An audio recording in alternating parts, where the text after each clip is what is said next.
आपण मानकु बहुत टायर्ड लगुच सब बेले निजको लगुच जमी मो भितर किसी भी एनर्जी ना कौन पाई सेमती होउची बारंबार खाइबा को इच्छा होची किछि समय जाउथिबो किछि ना किछि खाइबा को इच्छा होची जदि आपण मानक सहित एई भलिया किछि होउची ताहेले आपण माने कोन करूचंदी बार बार खाउचंदी जेते खाइले भी आपन भीतर से एनर्जी क्रिएट होनी जो एनर्जी पाई कि आपण खाउचंदी बहुत डॉक्टर को देखिलेनी जानिले कि आपण मानक डायबिटीज है से डायबिटीज पाई कि भी बहुत मेडिकेशन रे रहउचंदी किंतु डायबिटीज कंट्रोल रे रहउची केबे डायबिटीज आपनकर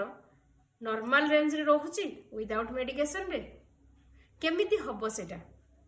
कौन एटा संभव हाँ संभव निश्चिंत हो पारिबो आपण माने भी जड़े सुस्थ जीवन जी पारिबे जदि डायबिटीज आरंभ हैला तार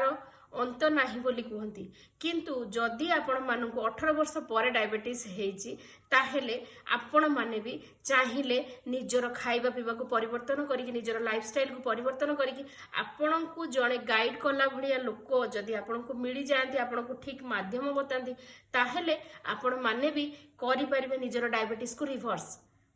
हाय मु रश्मिता आपण मानू ए जर्नी रे हेल्प करी मु जड़े डायबिटीज रिवर्सल एक्सपर्ट तो आपण माने चाहिए मो सहित निश्चिंत आपण जर्नी को कंप्लीट करि परिबे। Thank you.